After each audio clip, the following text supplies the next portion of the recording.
I don't know how good we would do with a video like how to create boring flyers. I'm not sure that would that would go very well.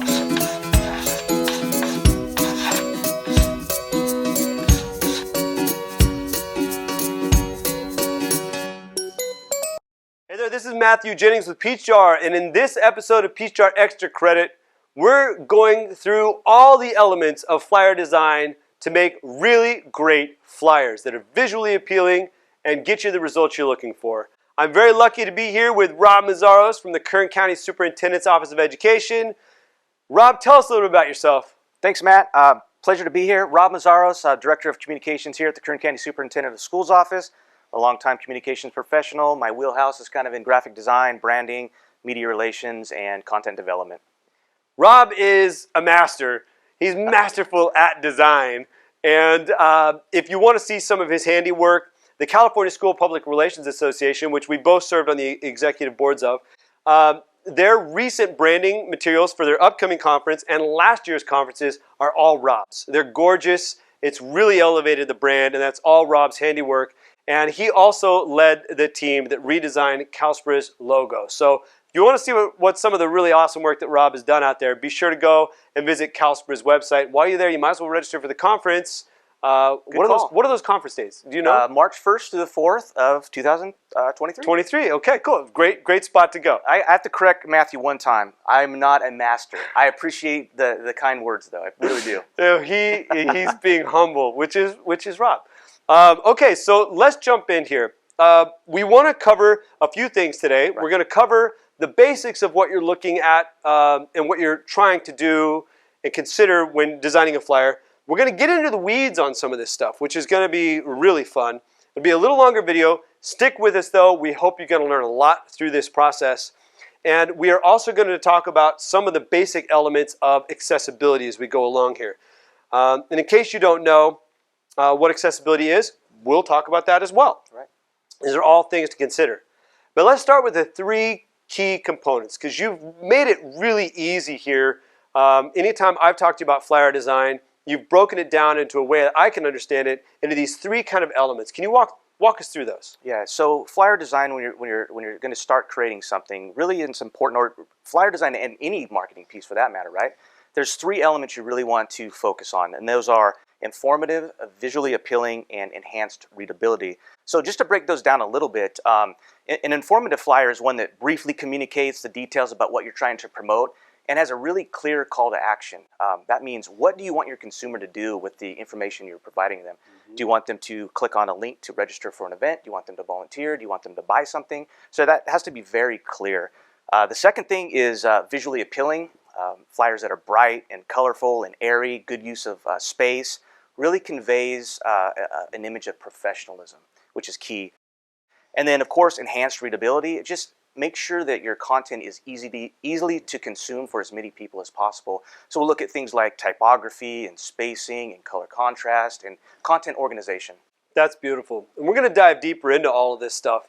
Yeah, and when all those elements come together, right, you get what you call optimal flyer design. Absolutely. They converge, and in the center, their intersection, optimal flyer. I love it. All right, and we have some examples as we go along the way here. So as we're talking through some of those, you might see them behind us here. We'll be pulling those up as we go. This is probably a really great time to just take a pause and talk through what accessibility is. You'll hear us reference that term, ADA, or accessibility, throughout today's presentation. And accessibility is really about making flyers that are accessible for people to access the information of to the widest audience possible, including users who may be differently abled. Maybe they're using a screen reader or screen magnification. They may be low vision or blind. So we'll be talking about elements that really help in that area. And what you'll come to find is, if you're focused on making it readable for as many people as possible, it actually makes flyers better for everyone. Absolutely. Which is great. Yep. Accessibility, if you don't know, you can dig into this a little bit further. ADA, you can go and Google that.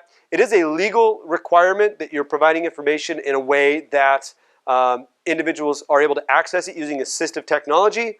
But beyond it being a legal requirement, it's just the right human thing to do. Providing information that people can consume. And that's really what it's all about. So if you hear us talking about accessibility or ADA, as we go through today, that's where that's coming from. So let's jump in and talk about some of the things to look out for. So Rob, talk me through color contrast. So color contrast is simply the ratio between the text color and the background color for which the text is in front of. So the best rule of thumb is to use high contrast colors, which means a light text against a dark background or a dark text against a light background. And we have some examples here. The top left welcome is very high contrast. It pops off the page, and this is what you want to strive for. The whole column on the left side is perfectly acceptable. Those are very easy to read, and that's what we're striving for. On the right-hand column, the welcomes are very hard to read. As you can see, if you go to the bottom right-hand corner, the welcome there is virtually invisible, right? Yeah. It's very low contrast. So we want to strive for color contrast that is very high, whites or lights on dark backgrounds or vice versa. So the good rule of thumb is to just ensure that it really pops off the page. And we won't get into the weeds in this, but there are ways to check this, right? There's color contrast checkers online, so you can go in and put the values of the color of the text and the color of the background, and it'll shoot out if it passes or not. So we can really see if our eye can't tell, technically we can tell. So it's a good thing to keep in mind. Yeah, that's a good point. And there are free tools online. I actually used one just the other day. I downloaded it. It was a Chrome extension. It was a color picker. Yeah. And then I was able to go to the contrast checker page and use the color picker to pick the color out of my font. Right. And then pick the color out of my background. And I went to the color, the checker page, and we can put a link in the description of this. And it turns out my font didn't have enough contrast with my background. Right. And so I had to go back in and kind of play with the numbers. And that page actually made it easy. It gave me a slider, and I could slide that around to make my font darker or lighter until it said, okay, this passes. And then it gave me the value of that. I was able to go back into Canva, put that value in, and then know that I had enough contrast between my font and my background, which is kind of fun, actually. Yeah. It's a great tool to have on hand. And when there's ever a doubt and you are doing something quickly and you don't want to have that level of detail, the best rule of thumb is to use dark on light or light on dark. Pretty simple. Do you have an example that we could take a look at here that uses this contrast between background and text? Absolutely. So these two flyer examples here, we have a low contrast version on the left-hand side because the text colors are too similar to the background colors. This just doesn't pop at all, right? But if you look at the right-hand side, these are high contrast. We have white against the dark background. All the text is easily to consume, easy to read, and just looks a whole lot better. And there's actually a lot happening on this flyer that we could talk through, but we are going to have some examples down the road here as we go through this presentation where we'll talk about some deeper elements and some things that you can do to give you even more contrast. Like, for example, it says Mina's name here with a circle around it. That works really well. See, Mina here would have actually been over her photo, and it could compete somewhat with the background there, but in this case, we've put a circle around it, and Mina, Olivia, stands out quite nicely. If that circle wasn't behind it, there'd be a lot of competition there with that text, which takes us to kind of the next thing we're covering, which is busy backgrounds. And so what you want to do, and I see this all the time, how about you? This is probably one of the biggest offenders, using text over a busy background or text over a photo. Over a photo, right? Yeah, everybody thinks, I've got this really great image, I'll throw it in there, and it's going to look good. It really does. And then they put text over it, and now you've ruined the really great image, and you've ruined the text. And so you're kind of losing on both fronts there. And I do see this all the time. So this example, we've got a really great shot of some guys playing football, what some people might call soccer, right? It's a really good image, but you've thrown some text over here, and you can no longer read football. I honestly don't even have, what is this? Catch the spirit, right? Catch the spirit. Catch the spirit. In every other regard, this is a beautiful, well-designed flyer, except for the text over the photo. Yeah. A couple of things you might be able to do here. You could put like a transparent text box there behind it that washes out the image a little bit more and makes that text stand out, or just find a better placement for football, catch the spirit. But yeah, otherwise, really great flyer. I like how we've differentiated Team 1 versus Team 2 at the bottom there with that kind of border, right? Looks nice. So you've got one team, their team name, and another team and a team name.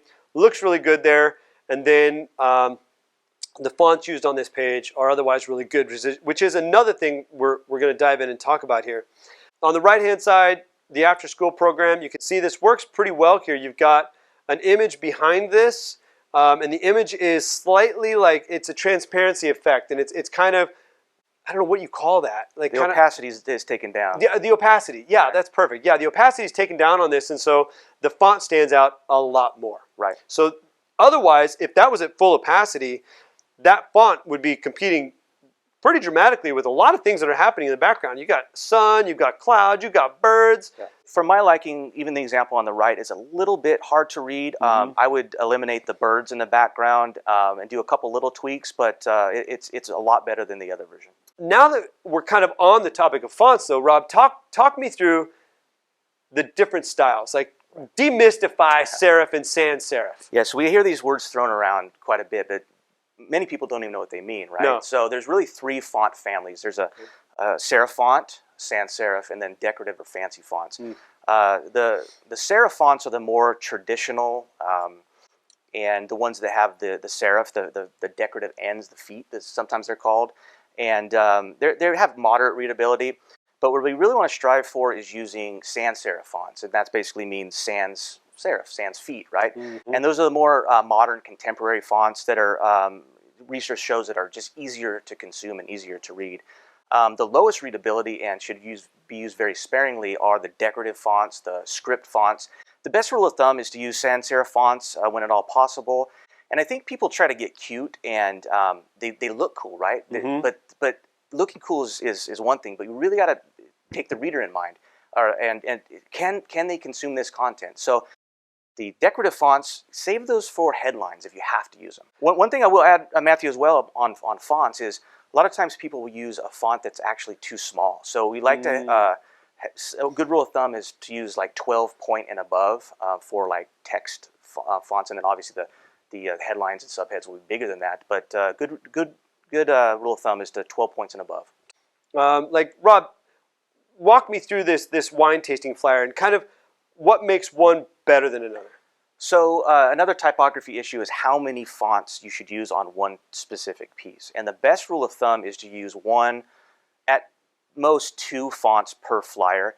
People, again, try to get too cute and they want to use a lot of different flyer or font varieties. And you can see on this example here, on the left-hand side, this uses 3 or 4 or 5 fonts. And it just gets kind of confusing. It just doesn't look as nice as the option on the right-hand side, which uses a semi-script font, but it's legible in the headline, and then it uses a sans serif font for the remainder. So good rule of thumb is to use 2 fonts tops in your flyer design. By the way, don't head over there March 11th on Friday to Anywhere Street. I think that event may have been canceled. So, but yeah, that's a really great example of fancy font that we kind of said, hey, you want to use sparingly, right, but you can do it in a heading. Here's a great example of that where we've got it in a heading, we've made it bigger, it really pops, it jumps out, it's readable, and then the rest of the font is consistent throughout the rest of that document, which is good. Yep, well done. Good design. So Rob, talk me through font size, weight, and spacing. Like some of the considerations you want to have at the top of your mind when you're going through and you've got your text now, you've kind of narrowed down the fonts, you've got your color contrast issues worked out. What about our spacing? Right, so there's really a couple issues when we talk about spacing that we want to cover. There's line and letter spacing, which is basically the letter spacing is the spacing between lines, so that's the horizontal spacing. And then there's line spacing, which is the vertical spacing. It's the spacing between lines. We want to make sure that there's a good area of space between both line and letters, and because it just makes it easier to read. And these two examples here, the readability on the left-hand side, all the text is very squished, both vertically and horizontally, and it's very hard to read. On the contrary, if you go over to the right-hand side, of much higher readability because there's a lot of air and space in between both the letters and the lines, which is just a lot better way to consume the content. And whatever design program you're going to be working in, maybe it's Canva, maybe it's Illustrator, maybe it's Word, you'll have control over these things that we just discussed, the Absolutely. spacing of your lines and between the characters themselves. And I often find that that's often overlooked. Correct. Maybe people just don't realize that they have that level of control, Right. and they pull in a font and maybe adjust the font size and think that that's what they're stuck with, and they don't realize that they have a deeper level of control here, which can really affect the readability of a flyer. Absolutely. Canva's a good example of that being easily to correct. That's awesome. In this same vein, we have like columns and bullets. And so what we want to do with columns and bullets is really hone in on those top level things, like 3 to 5 bullet points, kind of max, that really focus on your call to action, the why, the program, the value, the benefits of whatever that program is you're offering. So you're putting a flyer out there to elicit some kind of a reaction, a response, either people learning more about your program or they need to go in and register. There's some call to action. You can see here there's a flyer on the left, what you will learn, and it's just text, right? And the odds of somebody actually opening that up and reading it are really low. Knowing, I know as a father, I do this. I know we talked about this earlier too. As a father, you do this as well. You consume a lot of the content, especially from your student's school, on your phone. On your phone. Yeah. And so if you get a flyer that has just text-heavy information on there, you're not going to dive into it on your phone. So you want to really focus in on just the benefits, the core benefits of your program, your service, and that clear call to action. You don't want to overload a flyer with too much information, certainly not long paragraphs of text. And I kind of say 3 to 5 bullet points is where you want to hit that magic number. Would you kind really of agree with that? Sweet spot, right? You know, we've got one here as an example of higher readability. Flyer design that's easy on the eyes. You can immediately see, okay, this is a course on flyer design, and then what you will learn right out the gate. I see the benefits to me. There's those 3 bullet points on what I'm going to learn. We've got our speaker on the right. We've got his name kind of bordered by that purple or violet box. We've got a really great URL down there to the left. If you're in Peachjar, those Learn More buttons, we're going to talk about those Learn More buttons and how to work with hyperlinks. And we've got the dates of the event. This is also just a really good example of a really simple, easy to digest flyer. Right, and it's the spacing is spot on. Like we talked about, line and letter spacing and spacing around elements is perfectly set. And if you're doing this on Peachjar and you're going to send the flyer out through Peachjar, you can actually take this hyperlink and just copy paste it in the system at the time that you upload the flyer, and it will put a custom button right at the top of the flyer that says Learn More or Register Now. So there's custom buttons that go up to the top of the flyer, and it makes it really easy right on your phone or your computer to click in on that URL, which is really awesome. You just click that Learn More, takes you right to the web page to learn more, or you can even have a registration button, click that, and register for the event right then and there, which is great. We're going to talk more about hyperlinks in just a little bit, but reallyGreatSite.com is a good example of a good hyperlink. We'll come back to that. But that 3 to 5 bullets, breaking things up into columns, making sure that that readability is easy for people to grab onto and consume quickly, because like you said earlier, we're all time starved. Right. Hey. You know, Rob, while we're on this flyer, it's actually a really good opportunity to kind of talk about that hierarchy in reading order and how that works. At the point that you're designing, and Canva is actually not very good at this. Right. And so if you're designing a lot in Canva, definitely check out our Canva session, because we're going to be digging into this a little bit, talking about some solutions and workarounds you can incorporate here to make Canva still work for you if it's your main design program. Things like Word, which is not a great design program, but designing things in Word turn out to be really accessible. Illustrator, those kind of real professional high-level design tools make accessibility a lot easier than Canva. But hierarchy is all about how a page is going to be read by assistive technology, how it accesses the information on that page. So as an example, flyer design that is easy on the eyes, at the point of creation or in post, you need to go in and tag that as an H1, a top tier H1 heading tag. That'll be the first thing that a screen reader reads, so that if I'm low vision or blind and I'm using assistive technology to read this flyer to me, that's what it starts with. Now I know what the flyer is about. Then an H2 would be what you will learn, and then the bullets would be just paragraph or text. They'd be tagged as paragraph text. so that it reads it, flyer design that's easy on the eyes, what you will learn, and immediately gets into those bullet points, and I know what the flyer is all about and what the benefit is to me.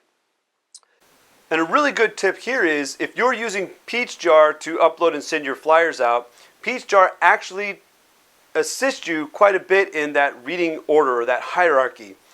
So when you upload your PDF, Peachjar quickly scans through that, pulls off any text, and actually gives you a window that you can go in then and edit the text and that reading order if it's not correct. So that's really great, and it helps assistive technology access and read the information correctly from your flyer. So that's kind of that hierarchy piece, which is really important. We can talk about alt text on the photos here, which we'll get into. This is probably a really good time to just dig into using appropriate URLs here. We talked about those learn more and register buttons on Peachjar. But if you're designing a flyer that's also going to be uploaded to your web page, for example, you'll want to use URLs that are descriptive in nature. So let's say you had a transportation flyer.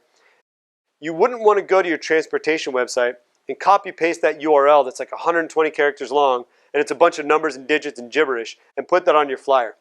Assistive technology is going to literally read that to the end user. Right. And that's just a nightmare. That doesn't tell them anything about where that link goes.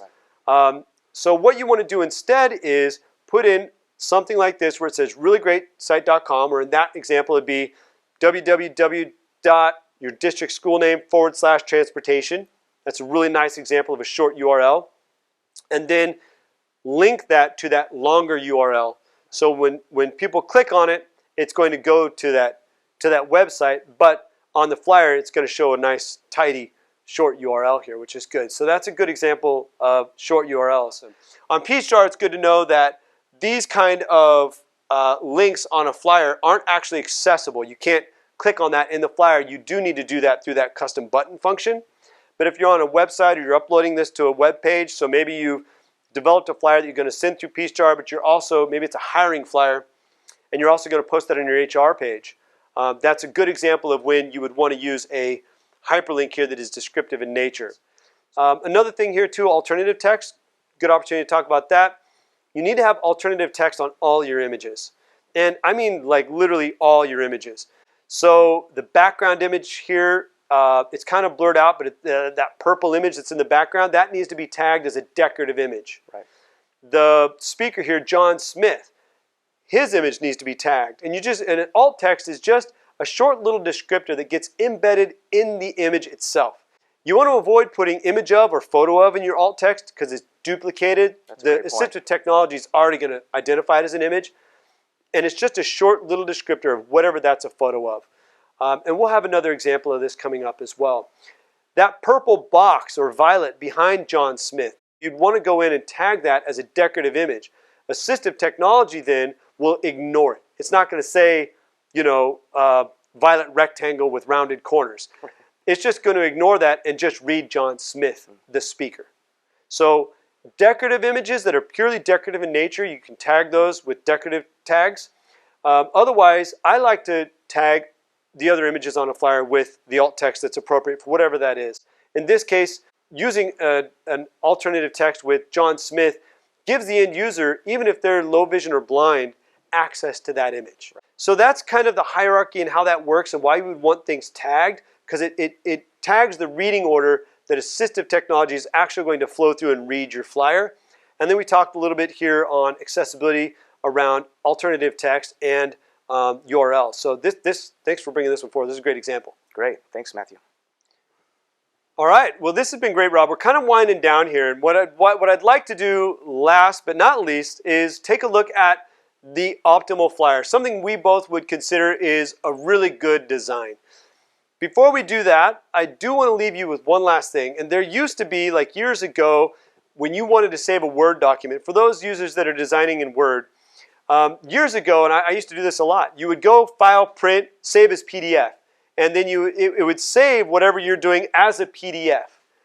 And the problem with that is it strips out all accessibility because the system essentially is just saying, okay, you want to print this really quick. So the file will be a .pdf, but it's treated by assistive technology as essentially an image.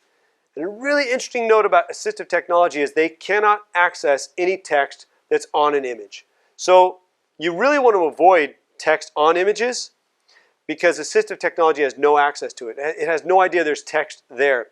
And so when you go File, Print, Save as PDF, it assumes you're just trying to print it really quick, basically converts it into an image, strips out all accessibility, even the text and everything, and that could be problematic for the end user. Right. So if you're creating something, say in Word, you want to go File, Save as a PDF, it brings over any accessibility you've built into the PDF document, which is great. Great tip. So last thing I want to talk about is this flyer. So great flyer, good design. We've got a great example here. Walk me through this kind of top to bottom, covering the elements we've just gone through. Why is this a good flyer? Well, it marks, checks all the boxes, right? It's informative, it's visually appealing, and it was designed with enhanced readability in mind. So let's kind of dissect that a little bit. Color contrast is terrific. We have a great looking headline that's white over dark, and we have some of the other text that's dark over light. Everything really pops. Really good example of color contrast. So the spacing is terrific. There's, you see, all the elements are just not too squished up. Yeah. We're talking about the letter and line spacing is perfectly adequate, and the space between the elements themselves, the headline and the logo, and all of the elements. It's a lot of white space. And that's it. We want something roomy. Yeah. White space is your friend. You've heard that probably Yeah, right, before. right. And this isn't white space per se, but Yeah. it's just space in general is a good thing. Yeah. It's just easier to consume. The font choice is great. We use sans serif fonts throughout. The interesting thing about the headline font is it could be considered a decorative font because it's not a traditional. A little bit more fancy. Yeah, but it's kind of a hybrid. Yeah. But the moral of the story here is it's readable, right? And that's what it needs to be. So know that you can have some variance, and that's okay. We don't want boring flyers, right? We want engaging flyers. So this is a good example of a font that's readable, and it's very engaging as well. Yeah, I don't know how good we would do with a video like how to create boring flyers. I'm not sure that would that would go very well. No. Another thing here, the photo is beautiful. It's engaging. It shows what this person is doing. It looks like she's collecting blankets, and this is a flyer about needing volunteers. And Gives you a good idea of what's going to happen if I show up. Absolutely. As a volunteer. Absolutely. So the call to action is fantastic. You know exactly what you're getting into. You have bulleted points there. You can consume this flyer in probably a matter of seconds, and you'll have something, you know what to do, right? You want to go sign up and register for this info session, which is perfectly set below the photo there, and it really pops off that page. Yeah, that's awesome. You know, just kind of talk through some of the accessibility things, or you know, at a deeper level. Again, on this one, tag in things so that the reading order goes, you know, through the right way that you would want to. Volunteers needed, and then we are currently looking for people to help with our cause. Will you join us? If you don't have that tagged appropriately, I mean, it could start with "We need help with," and then it could go to information session. Then it could go to the website. It could get really confusing to the end user if it's not tagged right. Obviously, you'd want alternative text on this image. What is that alt text, you might be asking, Rob, right? Yeah, I mean, Yeah. So that alt text would be, you know, volunteer collecting blankets. Yeah, okay. Great. And so now as an end user, if I'm low vision or blind, I know that there's an example of a volunteer collecting blankets. I also have access to what it might mean to me as a volunteer at this event, which is critical. And one of the reasons why we do that, it's so important. Great. Really good thing here too, great URL. Again, we didn't copy paste a long drawn out URL. If you were using this flyer on Peachjar, that would be really impactful to use those learn more buttons and register now buttons at the top. That's all part of that flyer upload process. Makes it super simple, makes those buttons really prominent, especially on mobile. And this is a really great mobile friendly design. Absolutely. I know what's going on with this flyer. I know what to expect. Again, we've limited the number of bullet points and the information here. We could drown people in all the cool things that are happening through this volunteer program. But the goal is to entice them to that call of action, get them to our website, learn more, and then we'll get you in that way. I think we talked about this a little bit, but to reiterate, many people these days are getting things emailed to them, flyers emailed to them, and they're viewing it on their phone when they're doing something else, multitasking. So to the extent we can make things as simple as we can is game changer. That's beautiful. Well, that brings us to the end. I really hope that this was helpful to the viewers that are checking this out. Again, this is kind of that real high-level overview of the things and the considerations that you need to have when designing flyers.